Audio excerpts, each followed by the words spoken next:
Ladies and gentlemen, tonight I didn't come to entertain your ears, I came to wake up your spirit. I came to speak to every person who has been smiling on the outside while fighting battles in the mind on the inside. Because sometimes the greatest enemy in your life is not the people around you, it's the voice within you. Before 2026 arrives, some things cannot go with us. The fear cannot go. The doubt cannot go. The shame cannot go. The story that says you are not enough, not ready, not chosen, not capable, that story must end here. You cannot step into a new year with an old mindset. You cannot expect fresh blessings while feeding dead thoughts. And you cannot build a powerful future while agreeing with the lies that tried to break you. Tonight is your notice. Your negative thinking has an expiration date. Your excuses have an expiration date. Your self-sabotage has an expiration date. So as we begin, I need you to ask yourself one question.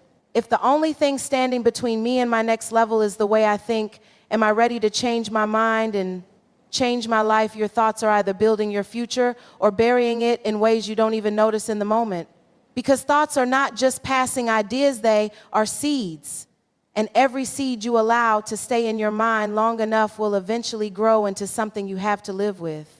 That is why what you think in private becomes the reality you experience in public.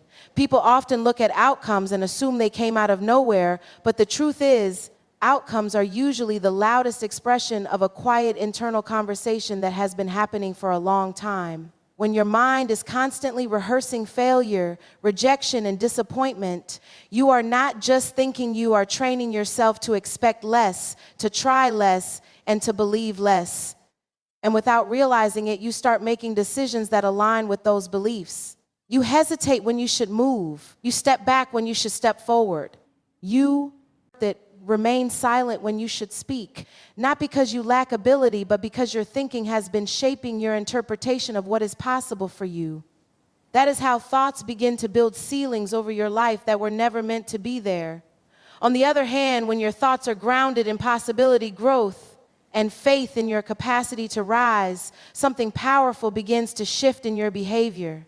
You still face challenges, but you don't interpret them as final verdicts. You see them as temporary resistance. You still feel fear, but you don't surrender to it. You still experience doubt, but you don't let it become the loudest voice in your mind. Your thoughts begin to build momentum instead of limitations. They start constructing a future that your current circumstances have not yet caught up with. The challenge is that most people underestimate the quiet power of repetition in thinking. A single negative thought may not seem dangerous, but a repeated negative thought becomes a belief.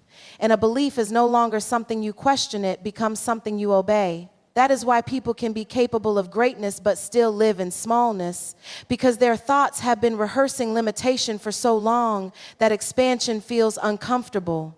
And anything that feels uncomfortable, they tend to avoid, even if it is exactly what they need to grow. Your future is not just waiting on opportunities, it is responding to your internal dialogue. The way you speak to yourself when no one is around is shaping the way you show up when everyone is watching. If your mind is constantly telling you that you are behind, unworthy, or not enough, then even when opportunities come, you will filter them through insecurity instead of confidence. You will question what you deserve instead of recognizing what you are capable of receiving. That is how thoughts quietly become barriers. But the same principle works in reverse. When you begin to intentionally guard your thoughts, you are protecting your mental space and preventing unwanted ideas from entering your mind. Challenge negativity and redirect your internal narrative, you begin to reshape the direction of your life. It does not happen instantly, and it does not happen without resistance, because your mind will always try to return to familiar patterns. But consistency in thought eventually becomes consistency in action, and consistency in action becomes transformation in reality. What you think repeatedly, you eventually live repeatedly, and what you believe deeply, you eventually become aligned with. That is why your thoughts are not something to be ignored or entertained lightly. They are forming the framework of your future in real time. Every time you choose to dwell in negativity, you are reinforcing a version of your life that you may not actually want. And every time you choose to challenge that negativity, you are quietly building something stronger. Something more aligned with who you are meant to become. Negative thinking is not your identity, it's a habit you must break. even though it often feels like it is who you are. The most dangerous thing about negative thinking is not just what it makes you feel in the moment, but what it convinces you to believe about yourself over time. It starts quietly, almost unnoticed, like a reaction to disappointment, a response to fear, or a memory of something that once hurt you. But if it is not challenged, it becomes familiar. And once it becomes familiar, it starts to feel like truth. Many people don't realize they are practicing negative thinking every day. It shows up in the way they anticipate failure before they even begin. It shows up in how they interpret neutral situations as rejection or temporary setbacks as permanent defeat. It shows up in the inner commentary that says, "This won't work, I'm not good enough, or people like me don't succeed." And over time, these thoughts stop feeling like passing ideas and start feeling like facts. But they are not facts, they are patterns that have been rehearsed long enough to feel believable. What makes negative thinking so powerful is repetition. The mind learns through repetition. Whatever you expose your mind to consistently becomes your default setting. If your internal dialogue has been shaped by fear, criticism, comparison, or past failure, then you may be experiencing a negative self-talk. Then your mind will naturally lean in that direction even when there is no real evidence to support it in the present moment. That is why two people can face the same situation and interpret it completely differently. One sees opportunity while the other sees threat. One sees growth while the other sees limitation. The difference is not the situation, it is the habit of thinking. But here is what you must understand. Habits can be broken, even deeply rooted mental habits. Just because your mind has learned to think negatively does not mean it has to stay that way. You are not locked into every thought that passes through your mind. You are not obligated to agree with everything your mind suggests. There is a space between a thought appearing and you accepting it, and that space is where transformation begins. Breaking the habit of negative thinking requires awareness first. You cannot change what you refuse to notice. Most people live on autopilot, allowing thoughts to run unchecked, rehearsing worst-case scenarios without even questioning their validity. But the moment you start observing your thoughts instead of obeying them, something shifts. You begin to realize that not every thought deserves your agreement. Not every internal voice deserves your trust. Then comes the discipline of replacement. You cannot simply remove negative thinking and expect emptiness to fix itself. The mind does not respond well to voids. It needs direction. So when a negative thought arises, it must be challenged, not entertained. It must be replaced with something grounded in truth, not emotion. This is not about pretending everything is perfect. It is about refusing to let temporary feelings dictate permanent beliefs. Negative thinking also thrives in isolation. It grows stronger when it is unspoken, unchallenged, and unexamined. That is why it often feels louder when you are alone. But when you begin to bring awareness to it, speak against it, and refuse to normalize it, its power begins to weaken. What once felt like identity slowly starts to reveal itself as conditioning. And what is learned can be unlearned. You also begin to realize that negative thinking is often protective in disguise. It convinces you that it is trying to keep you safe by lowering your expectations, avoiding disappointment, or preventing failure. But in reality, it is also preventing growth, opportunity, and progress. It keeps you in familiar territory, even if that territory is limiting. And while comfort may feel safe, it often becomes the very thing that restricts expansion. As you begin to break this habit, you may notice resistance. Your mind may push back, especially when you try to think differently in situations that used to trigger negativity automatically. That resistance is not a sign that you are failing, it is a sign that you are changing. Old patterns do not dissolve quietly. They react before they release. But consistency in choosing new thoughts gradually rewires what once felt automatic over time. What once felt like a natural reaction becomes a conscious choice. You stop defaulting to worst-case scenarios. You stop agreeing with every fear that enters your mind. You stop interpreting your life through a lens of limitation. And slowly, the habit of negative thinking begins to lose its grip, not because life becomes perfect, but because your mind becomes trained to see beyond what used to control it. You cannot walk into a new season with an old mindset, because a new season will always expose what your mind has not yet surrendered. People often pray for change in their life, but they underestimate how much their thinking must shift to sustain that change. You can step into new, taught, opportunities, new environments, and new doors, but if your mindset remains unchanged, you will interpret new experiences through old limitations. And that is how people end up standing and answer prayers while still feeling stuck, because physically they move forward, but mentally they stay behind. A new season is not just a change in circumstances, it is a demand for a change in perception.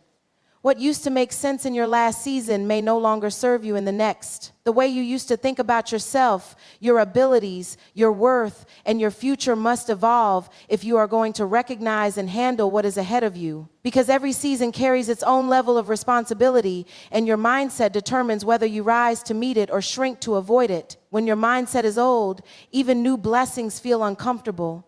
You begin to question what you prayed for. You start second-guessing opportunities that require confidence you have not yet developed internally. You hesitate in rooms you were meant to own, not because you are unqualified, but because your thinking has not expanded to match the space you now occupy. That mismatch creates internal conflict, where your environment is speaking growth, but your mind is still speaking survival. An old mindset is often shaped by past experiences, failures, disappointments, rejections, and moments where things did not work out the way you expected. And if those experiences are not processed properly, they become filters through which you see everything new. So even when something good arrives, your mind scans it for danger instead of possibility.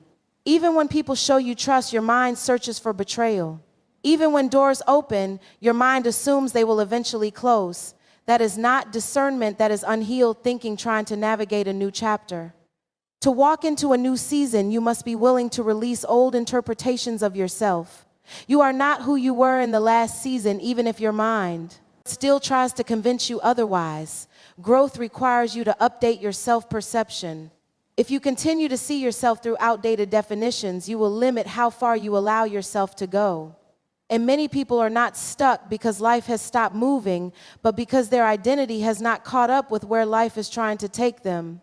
An old mindset also resists discomfort, but new seasons are often uncomfortable at first. They require unfamiliar decisions, unfamiliar risks, and unfamiliar levels of confidence. If your mind is still trained to avoid discomfort at all costs, it will interpret growth as danger. And anything interpreted as danger will be avoided, even if it is necessary for your evolution. That is how people sabotage their own advancement while believing they are simply being cautious. But transformation requires willingness to think differently, even when it feels unnatural. It requires the courage to question thoughts that used to feel automatic. It requires the humility to admit that the way you used to think may no longer be sufficient for where you are going. Because if your thinking does not stretch, your life will not expand, no matter how many opportunities are placed in front of you. There is also a grief that comes with letting go of an old mindset. It is familiar, even if it is limiting. It feels like protection, even if it is restriction. And letting go of it can feel like losing a part of yourself. But what you are really losing is not your identity, it is the limitation that has been masquerading as identity. And what you are gaining is capacity to see differently, respond differently, and become someone your old thinking could never fully support. A new season will always require new thinking, because life does not evolve in isolation from mindset. They move together. And if one refuses to grow, the other will eventually feel restricted. That is why you can no longer afford to romanticize old patterns of thinking just because they are familiar. Familiarity is not always alignment. Sometimes it is just repetition without growth. And repetition without growth will always keep you cycling through the same outcomes. Even when the calendar changes and the opportunities shift, what you consistently believe about yourself will eventually shape your reality, even when your circumstances seem to suggest otherwise in the beginning. Belief is not just a quiet thought sitting in the background of your mind. It is the invisible force that influences how you interpret everything that happens to you. It determines how you respond to opportunities, how you handle challenges, and how you define your worth in moments when life does not give you immediate validation. Over time, belief becomes the lens through which you see yourself, and that lens will either expand your life or restrict it. Most people underestimate how much their internal beliefs are shaping their external experiences. They think their life is only being shaped by effort, talent, or opportunity, but beneath all of that is belief directing the outcome. Two people can have the same level of skill, the same opportunity, and even the same environment, yet their results can be completely different because what they believe about themselves silently influences their actions. One moves with confidence because they believe they are capable, while the other hesitates because they believe they are not enough. And those small differences in behavior eventually lead to very different outcomes. Belief works quietly but consistently. It does not need constant attention to operate. Once it is established, it begins to automate your responses. If you consistently believe that you are someone who fails, your mind will begin to interpret setbacks as confirmation of that belief. You will start to notice evidence that supports it and ignore evidence that contradicts it. If you believe you are someone who is capable, your mind will begin to interpret challenges as opportunities for growth instead of proof of limitation. That is how belief filters reality without you even realizing it. The challenge is that many beliefs are formed early, often through experiences that were never properly processed.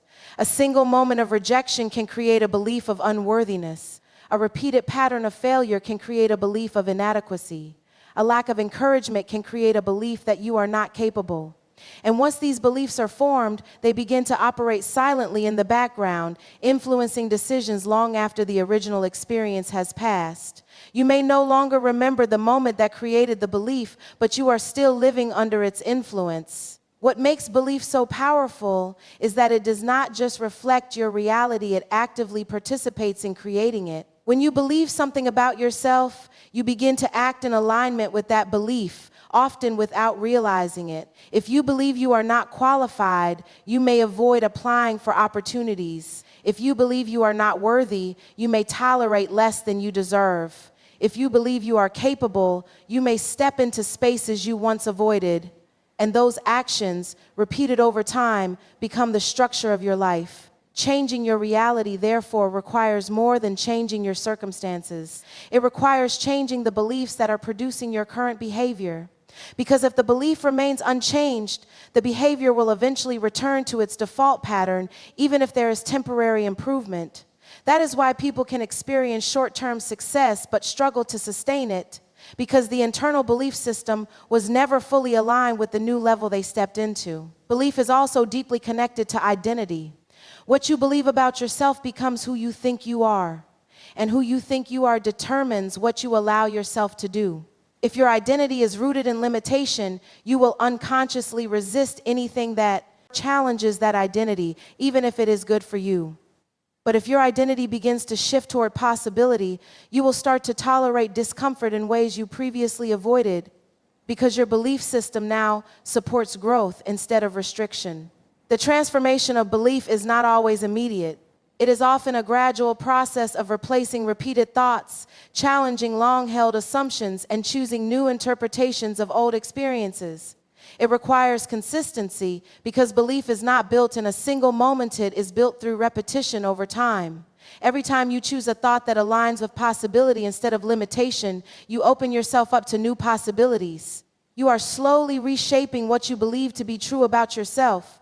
Eventually, what you consistently believe begins to feel like reality, not because reality has changed first, but because your perception of reality has been reshaped to match your belief system. And once that shift happens, your actions, decisions, and expectations begin to align with a new version of yourself that was always possible, but previously hidden beneath the weight of limiting beliefs. Fear loses power when you stop agreeing with it, because fear does not survive on truth alone, it survives on your agreement. Fear is not always loud or dramatic. Most of the time, it is subtle, logical, and convincing. It does not always tell you to stop completely. Sometimes it simply suggests that you wait, that you are not ready yet, that the timing is not right, or that failure is too risky. And if you are not careful, you begin to confuse fear's voice with wisdom, when in reality, it is often just uncertainty dressed up as caution. Fear grows stronger the more you entertain it. The moment a fearful thought enters your mind, it begins to gain influence if you start negotiating with it. You start imagining worst-case scenarios. You start rehearsing outcomes that have not happened. You start building internal arguments for why you should not move forward. And in doing so, you give fear more space than it actually deserves. It does not need permission to appear, but it does need permission to lead, and that permission is often given silently through agreement. When you agree with fear, even subtly, you begin to shrink your actions to match its limitations. You avoid conversations you should have. You delay decisions that require courage. You step back from opportunities that demand visibility.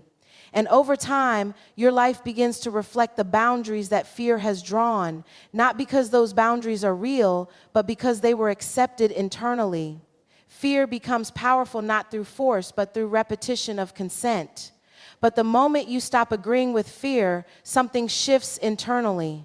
Fear may still appear, but it no longer has authority. You begin to recognize it as a reaction rather than a command.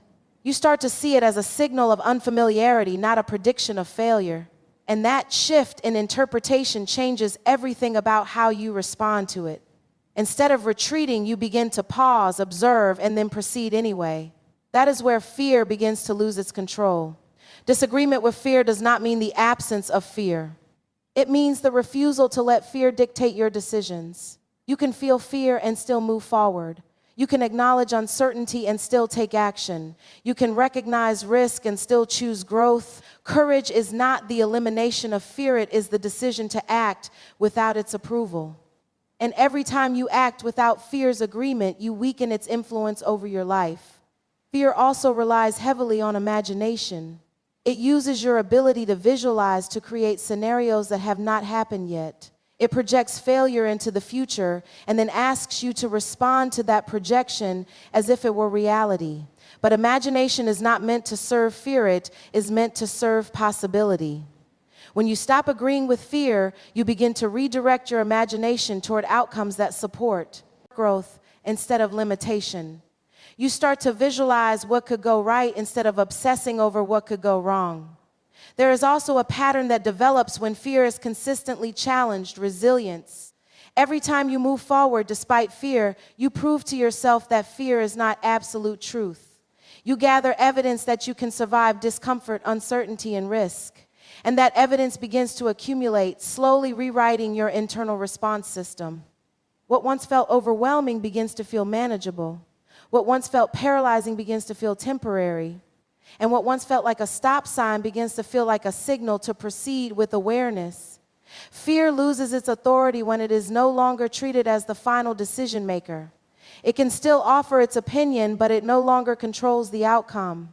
You begin to separate feeling from fact, emotion from instruction, and hesitation from direction. That separation is where freedom begins to form, because you are no longer reacting automatically to every fearful thought that enters your mind over time. As you continue to stop agreeing with fear, your identity begins to shift. You start to see yourself as someone who can move forward even in uncertainty, someone who does not require perfect conditions to take action, someone who understands that fear may be present, but it does not define the path ahead. And in that shift, fear gradually loses its place as the dominant voice guiding your decisions before 2026. Your mind must be renewed, not just your goals, because goals alone cannot carry a mind that is still operating in old patterns. Many people rush into new seasons with new plans, new visions, and new resolutions, but they overlook the deeper requirement for transformation, which is the renewal of thought. You can change your calendar, you can change your strategy, you can even change your environment, but if your thinking remains untouched, you will eventually find yourself recreating the same imitations in a different setting. Renewal is not cosmetic, it is foundational. The mind is where everything begins long before it becomes visible in your life. Every decision, every hesitation, every act of courage or fear is first processed through the mind. That is why without mental renewal, external change becomes temporary at best. You may experience short bursts of progress, but without a renewed mind, you will naturally drift back to familiar thought patterns that feel safe, even if they are limiting. The mind always seeks what it recognizes, not necessarily what is best for you. And if what it recognizes is fear, doubt, and lack, it will repeatedly guide you back to those places. To renew your mind means to question what you have accepted without interrogation. It means challenging the thoughts that have been living in your mental space for years without being confronted.